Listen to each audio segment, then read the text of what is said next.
Salut à toi, bienvenue sur Cozy Space. Aujourd'hui, on va parler de Nipsey Hussle. It was 5 chains on my neck. It was no smut on my rap last time that I checked. Was you born in the 80s? Did your mama smoke cocaine? Have you ever seen the whole thing? Was you drove to the streets cause you grew up on show change? Let me tip the B12, double check the details. Gotta cross my T's and dot my I's or I can't sleep well. Whoa. All my life, been grinding all my life. Sacrifice, hustle paid the price. Donc avant de commencer cette vidéo, je vais vous expliquer en 2-3 mots pourquoi j'ai voulu faire cette vidéo. Tout simplement, tu vois, c'est un gars, je pense que vous en avez entendu parler, il est décédé récemment, cette année, fin mars. Je vais parler de sa mort plus en détail dans la suite de cette vidéo. En dehors du fait que c'était un rappeur hyper intéressant, c'était un gars qui entreprenait beaucoup de choses, qui était hyper exemplaire, inspirant, motivant. C'est ce genre de bail dont j'aime parler, tu vois, sur ma chaîne. C'est ce genre de personnes que j'aime mettre en avant, sur lesquelles j'aime faire un taf, mettre de l'énergie pour chercher des infos, présenter ensuite, faire des montages vidéo dessus, tu vois. C'est ce genre de personnes-là qui m'inspirent, ce qui fait que, voilà, j'ai voulu lui rendre un hommage à ma manière. Il vaut la peine d'être partagé, donc c'est parti. Donc Nipsey Hussle, de son vrai nom Ermias Asghedom, c'était un rappeur de la West Coast, aussi auteur, compositeur, interprète, acteur, mais surtout entrepreneur et activiste communautaire, donc ça on va en parler beaucoup plus précisément par la suite. Il est né en 85, décédé le 31 mars dernier en 2019, à l'âge de 33 ans à Los Angeles. Il est de père érythréen, de mère afro-américaine, et il s'inspire clairement de ses origines dans son blaze. Nipsey s'est tiré de Nepsi, en tigrénia, c'est la langue qui est parlée en Érythrée, ça veut dire soi-même, et Hussle, du terme anglais hustle, sauf que c'est une reformulation, c'est écrit un petit peu différemment, ça veut dire la débrouille, la démerde. Il utilise beaucoup le terme et la philosophie surtout de hustler. Hustler, c'est un mec qui lutte, taffe dur pour atteindre ses objectifs malgré les obstacles qu'il peut rencontrer. Ces deux termes ensemble, ça donne Nipsey Hussle, ça fait tout simplement la débrouille par soi-même, et ça reflète exactement, tu vois, la mentalité et l'état d'esprit de ce gars, à travers ses textes, à travers ses interviews. Chaque fois en fait il fait une apparition publique et qui s'exprime, ce gars il transmet un message qui est, tu vois, démerde-toi par toi-même, surtout avec des valeurs et des principes. Donc déjà rien que la manière dont il a pensé à son blaze, c'est en accord avec ce qu'il est. Il se serait aussi inspiré de l'acteur humoriste afro-américain Nipsey Hussle. Maintenant une chose, il faut prendre exemple, c'est bien, c'est inspirant. Dès ses débuts, le gars, moi je dis qu'il s'est fait tout seul.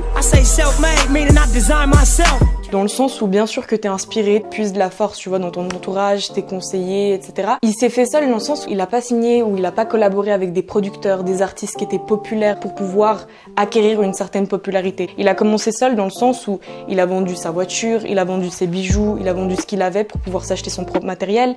Il a appris à s'enregistrer seul pour pouvoir démarrer quelque chose. Il a commencé en fait en vendant ses propres mixtapes. Par exemple, il vendait sa mixtape Crenshaw à $100 la mixtape et Jay-Z, pour lui montrer son soutien, on a acheté 100 exemplaires. En plus de ça, d'être un artiste, il était entrepreneur et actif au sein de la communauté de son quartier Crenshaw, un quartier qui regroupe, tu vois, des rappeurs assez connus de la West Coast comme Ice-T, comme Ice Cube, pour vous donner une idée.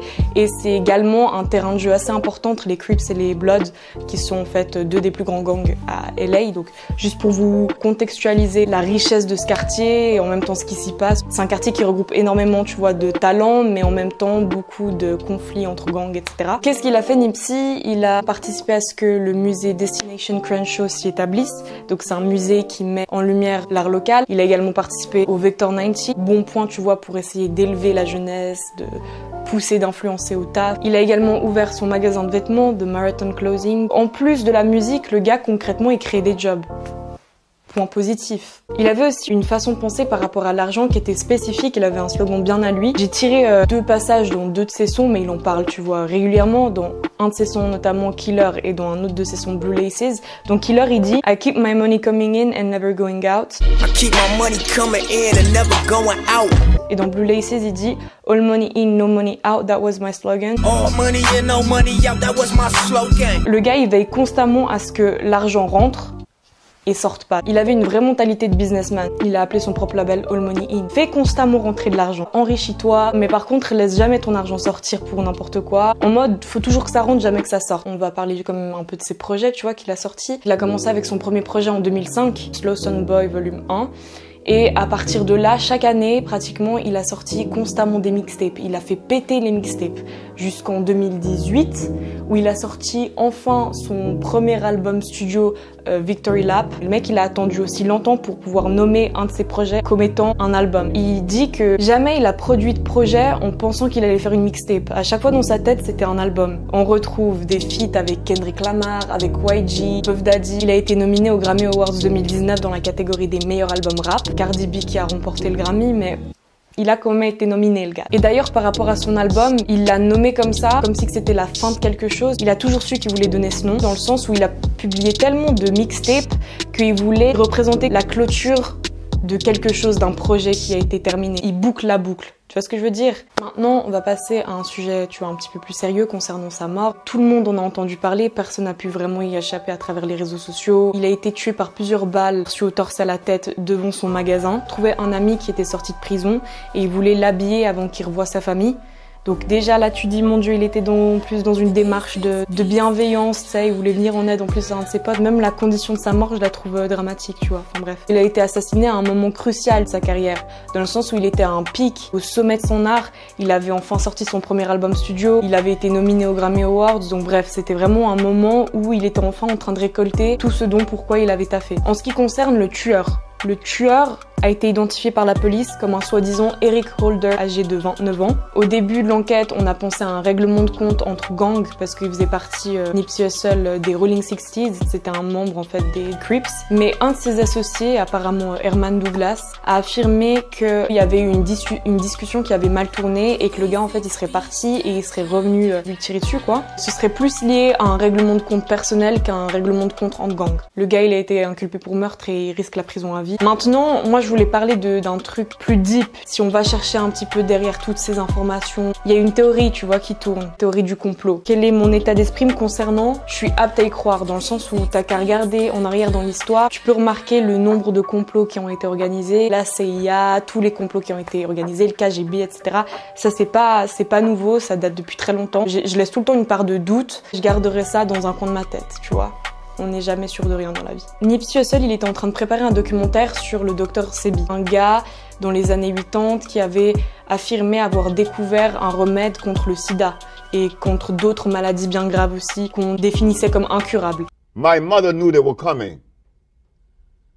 When I told my mama that I had cured my 13 AIDS patient, she said, "They're gonna get you.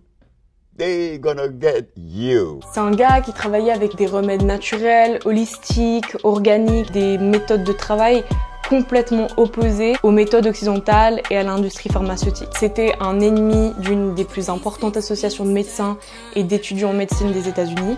Donc un ennemi quand même, tu vois, un gars qui posait problème, faut déjà s'arrêter là-dessus, le gars posait problème. Il a été poursuivi pour exercice illégal de la médecine. Il est passé devant la Cour suprême notamment pour avoir fait des pubs pour son institut dans le New York Post. Mais à chaque fois qu'il est passé devant la justice, il a réussi à s'en sortir et à pas être inculpé. Donc ça veut dire qu'il y avait un manque de preuves, un manque de témoignages. Il est mort en 2016 alors qu'il était emprisonné. Donc en gros, la théorie du complot, c'est de dire que l'industrie pharmaceutique, soit le gouvernement, soit l'État, aurait été derrière tout cela afin d'éviter que le documentaire soit partagé, une mise en lumière sur le cas du Dr Sebi. Nipsey, il y a de nombreuses interviews radio qu'il a faites qui sont assez longues. Vous pouvez les trouver, moi je m'en suis fait pas mal.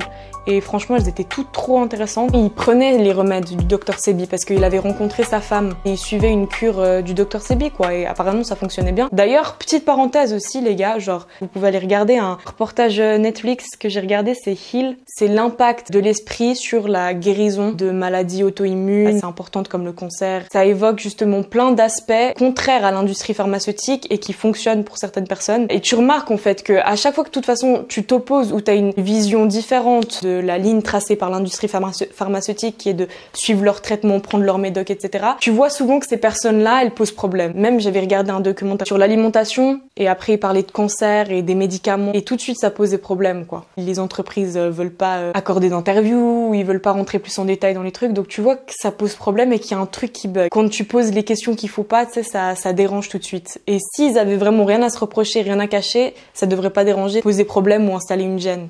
Donc bref. Ce qui interpelle aussi, c'est que quelques heures avant qu'il meure, il avait tweeté « Avoir des ennemis puissants est une bénédiction ». Donc ça, j'avoue que c'était assez... ça fait bader un peu. T'as l'impression que le gars, il avait prévu, qu'il y avait déjà un conflit ou qu'il avait déjà rencontré des petits obstacles et que, tu vois. Le commissaire de police Steve Sobroff, il devait le rencontrer le lendemain de sa mort, normalement, afin de discuter de divers moyens qu'il pouvait mettre en place pour stopper la violence entre gangs et puis venir en aide aux jeunes. Ça fait chier, quoi, parce que le gars, il était quand même toujours dans une démarche, dans l'humanitaire, ce gars. Il y a eu une cérémonie commémorative avec des obsèques publiques qui ont rassemblé une variété de personnes. La cérémonie, elle a été filmée, postée sur YouTube. J'ai regardé des moments assez importants comme le passage de ses parents, de son frère, de sa compagne, de Snoop Dogg. Ça te détruit de voir des trucs comme ça. Il a d'ailleurs reçu des hommages très variés, autant du Snoop Dogg, Kendrick Lamar, Drake, Beyoncé, du Rihanna, LeBron James, du Barack Obama et même l'ancien président de l'Iran lui a rendu hommage. Et j'en oublie encore plein d'autres. Tout le monde avait le même discours final, tu vois, sur la personne qu'il était. En revanche, il y a eu une dérive, un petit bug dans le système, un petit scandale, parce que sinon ce serait pas normal, tu vois. La chaîne d'info Fox News, surtout la présentatrice Laura Ingraham, beaucoup d'artistes ont demandé à ce qu'elle soit licenciée. Elle présentait en fait le profil de ce rappeur. En quelque sorte, elle le décrivait en quelques minutes. Et le seul truc intéressant qu'ils ont trouvé, son feat avec YG sur le son Fuck Donald Trump. Et autant dire que Laura Ingraham et cette chaîne d'info est pro Donald Trump, c'était pas un son qu'ils avaient forcément dans leur playlist. Pour présenter Nipsey Hussle et le gars qu'il était et ce qu'il entreprenait dans sa vie, le seul truc qu'ils ont trouvé à faire, c'est de reprendre ce morceau-là. Et c'est le seul élément quoi qu'ils ont trouvé pour parler de lui, quoi. Enfin bref, vraiment. Laura Ingraham était accompagnée d'un mec, j'ai même pas voulu faire des recherches sur qui c'était. Et à un moment donné, tu vois, clairement, ils se sont marrés. To say goodbye to rapper Nipsey Hussle. Now, this dear artist recently released a song called F Donald Trump. Okay, now that's a very creative refrain. Very catchy. Very catchy. Irving Berlin, look out. Is it? It all began and ended with Irving Berlin for you, didn't it? Yeah. Une sacrée déviance mentale. Autant c'est ton pire ennemi, tu rigoles pas de lui. C'est très malsain tout ça. C'est des personnes qui valent pas la peine. Je voulais relever d'ailleurs aussi un élément dont il avait parlé. Il disait, tu vois, les vétérans de guerre. Il y a plein de dispositifs qui sont mis en place pour leur venir en aide parce qu'ils ont été exposés à un univers auquel l'être humain, normalement, il doit pas être exposé, qui provoque un stress post-traumatique énorme. En revanche, les jeunes de ghetto qui ont été exposés à un environnement nocif où règne la violence entre gangs et puis tous les dangers qui s'en suivent, un milieu similaire à un milieu de guerre, n'ont pas de dispositif. Concrètement, t'as des jeunes qui sont exposés dans ces ghettos à un stress constant qui engendre justement des mentalités éclatées, des instabilités émotionnelles. C'est comme un environnement dans lequel ils sont destinés à évoluer durant leur adolescence et c'est la période cruciale de ta vie et c'est ce qui engendre des mentalités complètement pétées. T'as des chanceux qui, peut-être par l'éducation, des traits de personnalité ou je sais pas, des trajectoires de vie, alertent par rapport à ces dangers et ils arrivent à se reprendre ou c'est des hustlers, tu vois. C'est la vraie définition du hustler. C'est des gars qui arrivent à se démerder même dans des conditions de merde, quoi. La ville, elle a annoncé que l'intersection de Slauson Avenue et Crenshaw Boulevard allait être renommée en son honneur, donc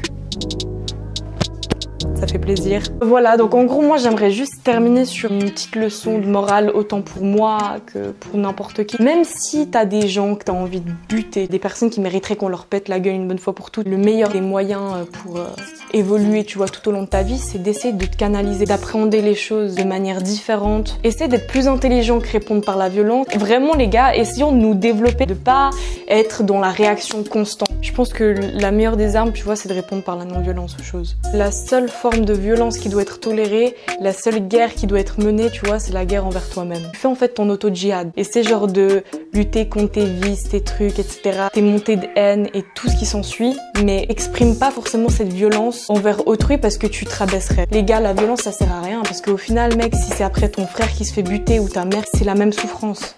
Pour chacun. Donc je pense que ce genre de bail là, faut que ça s'arrête. Mais bon, on sait bien que ça s'arrêtera jamais. Voilà. J'espère que cette vidéo vous en aura appris un petit peu plus. Merci encore pour toutes les nouvelles personnes qui me suivent. Ça fait vraiment hyper plaisir. La vérité, d'avoir vos retours, c'est un pur kiff. Et moi, je vous dis à bientôt pour une prochaine vidéo. Prenez soin de vous, c'est important la famille. Ciao, ciao. Double up, 3 or 4 times, I ain't telling no lies.